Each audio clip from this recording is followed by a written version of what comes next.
Oh, hello Internet! This video continues my look at Hannah Arendt's Between Past and Future, but now we return to the beginning of the text, and so we will see the introduction of some of the themes we've already looked at in the other essays.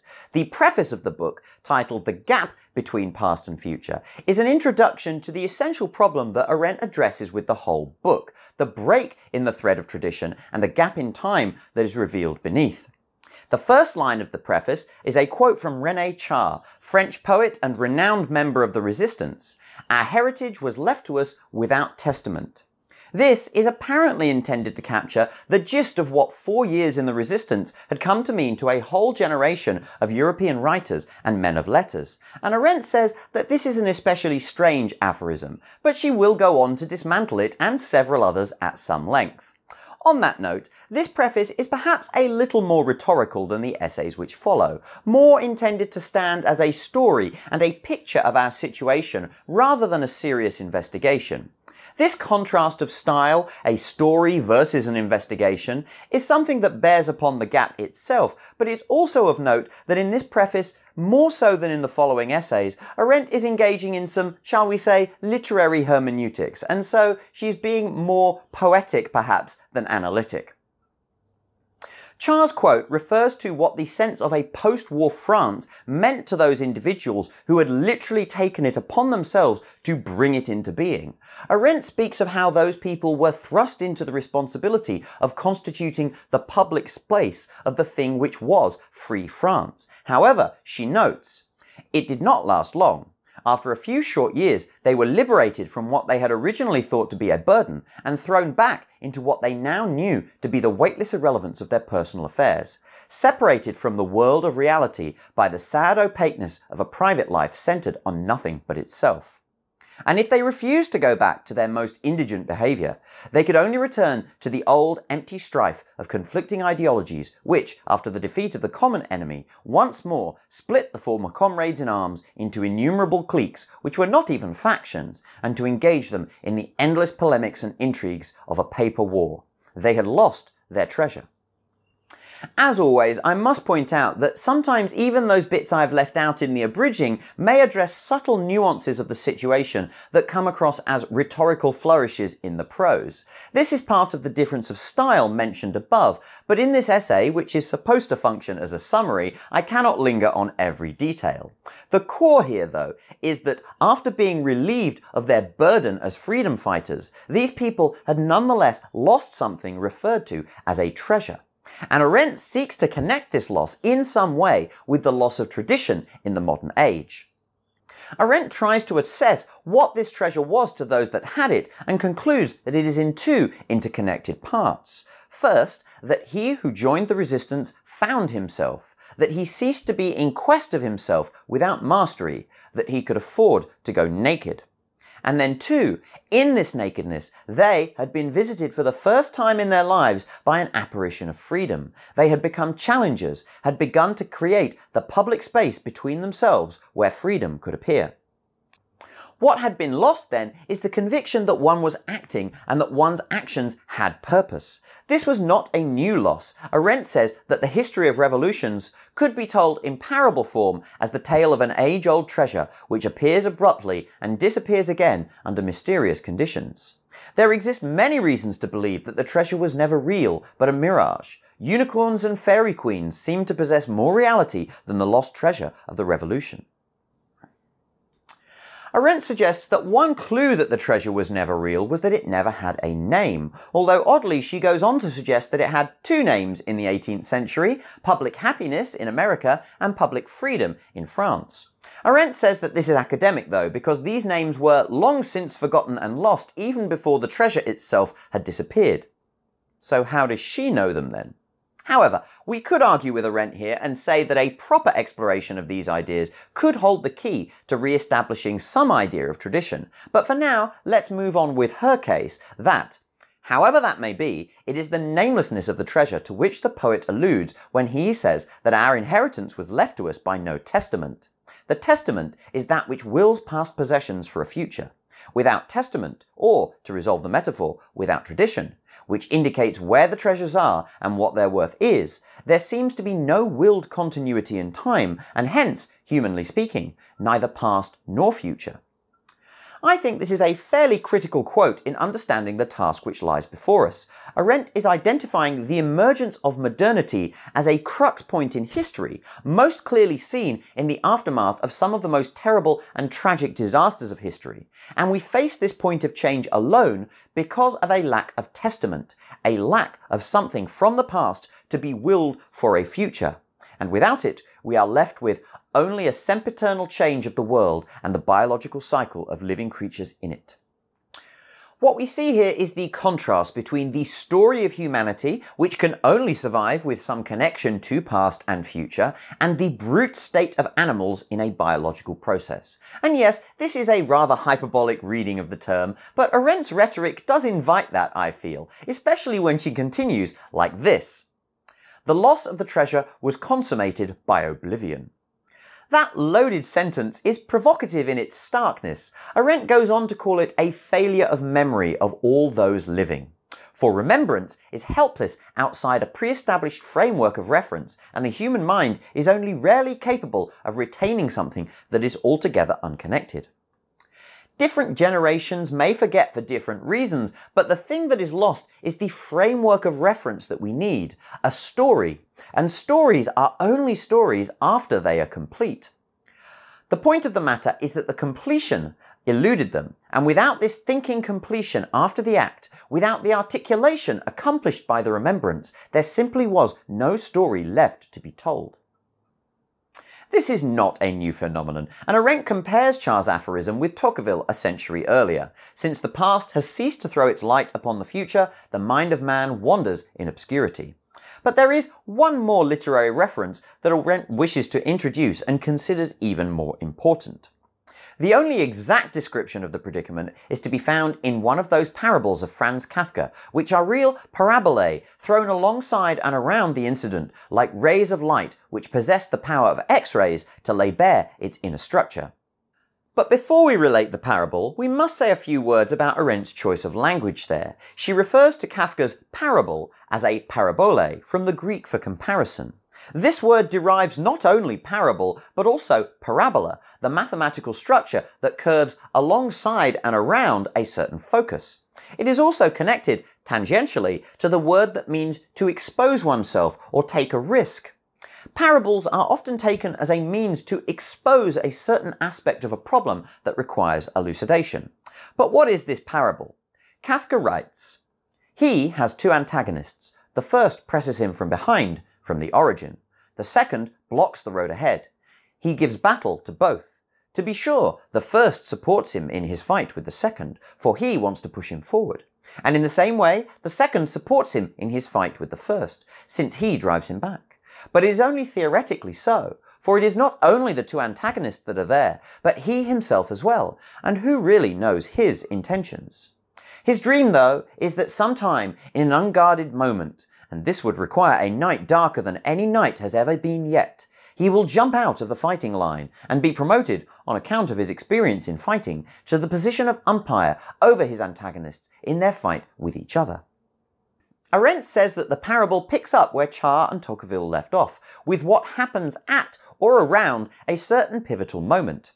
We should add, it has been asked whether the ending given was truly Kafka's. In some editions, the parable concludes, appropriately, with the line, "But who really knows his intentions?"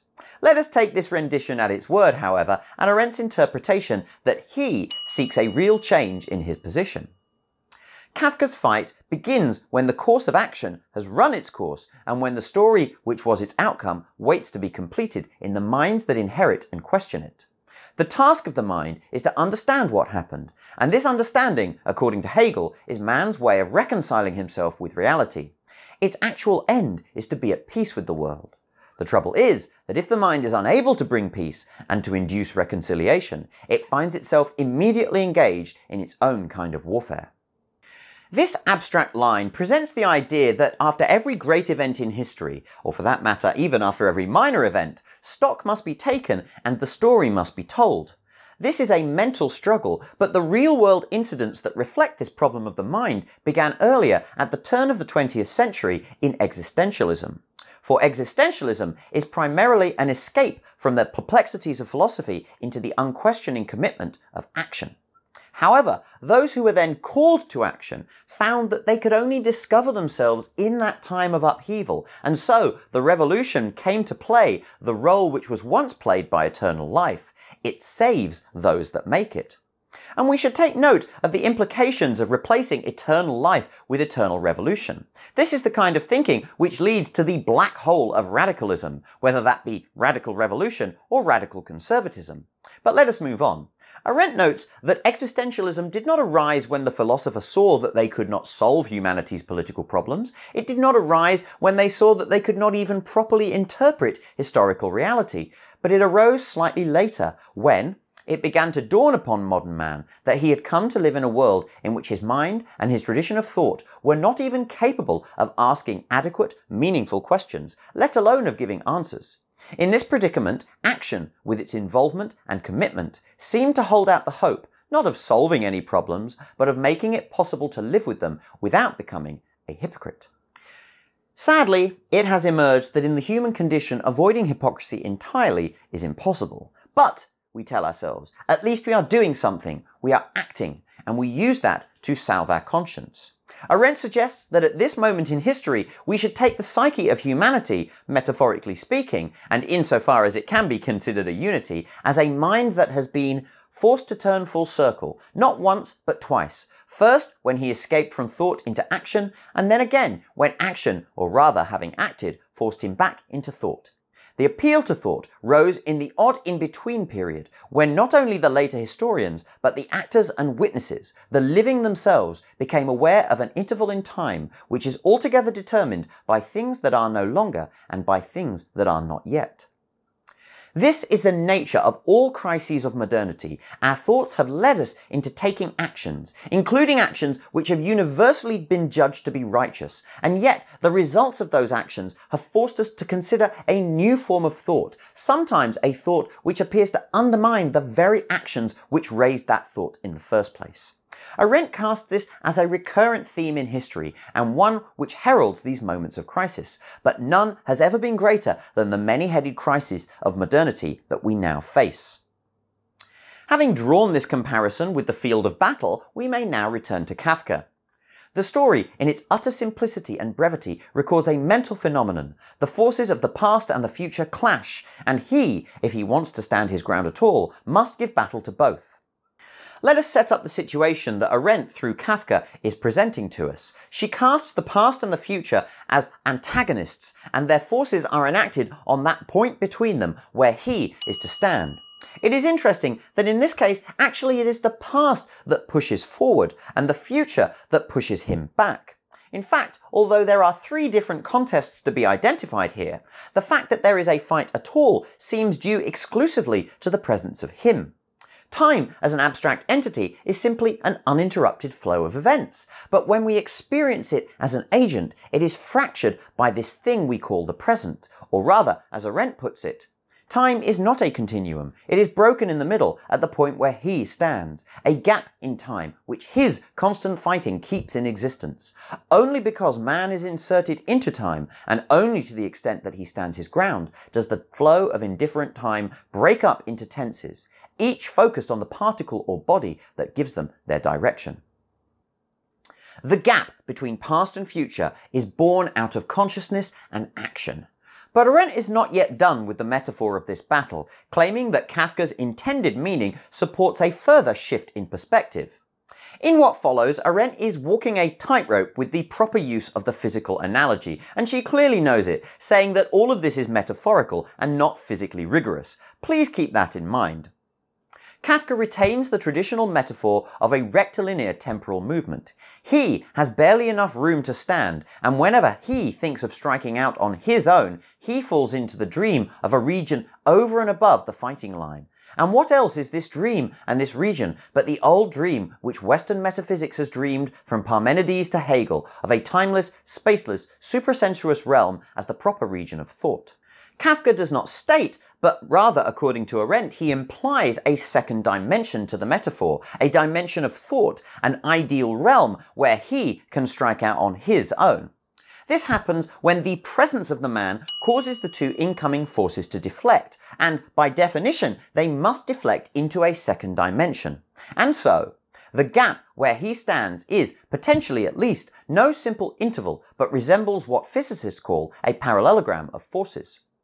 Arendt moves on fairly quickly at this point, but I want to clarify what a parallelogram of forces is. I will talk about them with irresponsible vagueness here. Remember, metaphor. If you want to continue with Arendt's case immediately, you should skip to this timestamp. A parallelogram of forces is made when two or more forces that meet can be resolved into one resulting force, and we can model that resultant by adding the incoming forces as vectors. There are an infinite number of possible directions that the resultant force can go, but what direction it actually goes depends on the role of this thing in the center. Kafka's parable casts him as giving battle to both assumed antagonists. He stands his ground between the two forces, and they are deflecting off him, not each other, because they only exist because of him being there. In any case, the resultant force therefore acts upon him. The parallelogram is formed by drawing the two vectors from this action point. A larger magnitude ordinarily means a longer vector, and that would skew the resultant. But Arendt is claiming that these two forces are coming from infinity, and so the parallelogram that is formed will always resemble an infinite rhombus, with the resultant being equidistant from both of the two incoming forces. So far, we've discussed these forces as simple mathematical vectors, and frankly, we're already stretching the metaphor by doing that. But let's just notice that in any real scenario, they would have to be more complex. Kafka casts these forces as antagonists, but what kind of matter do they resemble? I would say probably something liquid, although perhaps that is just statism. Given this though, it is not necessarily true that the forces deflect immediately or deflect cleanly. Maybe no parallelogram would be formed for a time, perhaps a time where thought is not possible because of the demands of conflicted action, or maybe not necessary because of harmonious interaction.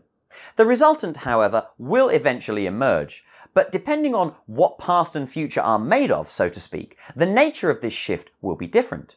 Compare, for example, if he is caught between two primal torrents of water, with him simply redirecting to endless queues of friendly and compliant sheep. These are two quite different situations for he who is stuck between the forces of past and future. We now return to Arendt's description. If Kafka's he were able to exert his forces along this diagonal in perfect equidistance from past and future, with the slow, ordered movements which are the proper motion for trains of thought, he would not have jumped out of the fighting line, but he would have discovered what had come into being only with his own self-inserting appearance, the enormous, ever-changing time-space which is created and limited by the forces of past and future. He would have found the place in time which is sufficiently removed from past and future to offer the umpire a position from which to judge. Between these two opposing historical forces, then, there is at least in principle a natural resultant direction in which he should be looking. Remember, metaphor! Arendt is not suggesting anything that could ever be calculated here, and frankly, at present our most complex models of anything do not even begin to approach the kind of complexity that she is implying with this kind of metaphor. And now we're getting to it. The presence of he creates the gap between past and future. It is the only reason there even is a gap, and it is the gap which is Arendt's greatest concern in this book. The gap, I suspect, is not a modern phenomenon, but is coeval with the existence of man on Earth. This small track of non-time which the activity of thought beats within the time-space of mortal men, and into which the trains of thought, of remembrance and anticipation save whatever they touch from the ruin of historical and biographical time. This gap can only be indicated, but cannot be inherited and handed down from the past. Each new generation, indeed every new human being, must discover and ploddingly pave it anew. But humanity seems to be neither equipped nor prepared for this activity of thinking, of settling down in the gap between past and future. Since the time of Rome's foundation, this gap was bridged over by what we have called tradition. When the thread of tradition finally broke, the gap between past and future became a tangible reality and perplexity for all. That is, it became a fact of political relevance. The way Arendt is describing it, and to introduce my own rather dated metaphor, this gap might be thought of as the recording head of history. It is where the actual events and those that experience them write the story of history itself. The fact that this gap now lies exposed is as a direct result of the modern era of philosophy irrevocably challenging previous certainties. In The Crisis in Culture, I characterized humanity as somehow skydiving into the future, and in this sense, we are aware of the terrible novelty of our situation. But perhaps we are actually equipped for the descent, with the means to deploy historical parachutes at the opportune moments, by thinking. And this is how Arendt characterizes the project of Between Past and Future herself. Kafka mentions the fighting experience gained by him who stands his ground. This experience is an experience in thinking. The following 8 essays are such exercises of thought, and their only aim is to gain experience in how to think. And they certainly do not intend to retie the broken thread of tradition or to invent some newfangled surrogates with which to fill the gap between past and future. Throughout these exercises, the problem of truth is kept in abeyance. The concern is solely with how to move in this gap, the only region perhaps where truth eventually will appear. The final page of the essay introduces each part of the collection.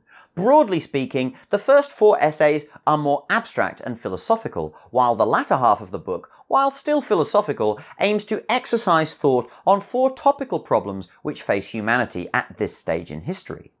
Arendt also comments on the nature of the format itself.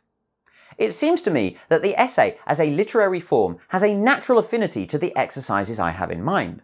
Like all collections of essays, this book of exercises could contain more or fewer chapters. Their unity, the justification for publishing them in book form, is not the unity of a whole, but of a sequence of movements, which, as in a musical suite, are written in the same or related keys. This is the gap between past and future, the very essence of the problem laid out for us in poetic and philosophical form as an arbitrary number of verses. This is the purpose of the book, and I think we can agree it is a noble purpose. The gap was always there, doing its thing, creating history out of the brute facts of contingency. But it is only with the breaking of tradition that it has made itself a direct problem in education, in culture, in politics, and in the stature of humanity itself, because this gap now lies exposed to everyone.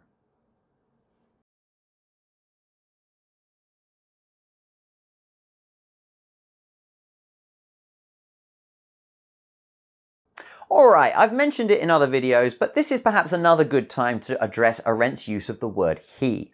She did imply on occasion during her life that philosophy is largely not a female occupation, and perhaps rightly so. That's her suggestion, not mine. For my part, and do not consider this an expert opinion, I'm sure that some of the academic milieu of the early 20th century and its endemic sexism rubbed off on Arendt to some extent, and this does occasionally come through. However, Arendt also used what I would call the philosophical he in her writing. This is most clearly seen in this reference to Kafka's parable. Only insofar as he thinks, and that is insofar as he is ageless, a he, as Kafka so rightly calls him, and not a somebody, does man in the full actuality of his concrete being live in this gap of time between past and future. Arendt goes out of her way to say that this is a he and not merely a somebody. How on earth is this anything but blatant sexism? Well, again, this is just me, but I would say that to use a singular pronoun in this way is to emphasize the action of the agent, to identify this proactive nature as something that not all humans engage in, and which none at all engage in all of the time.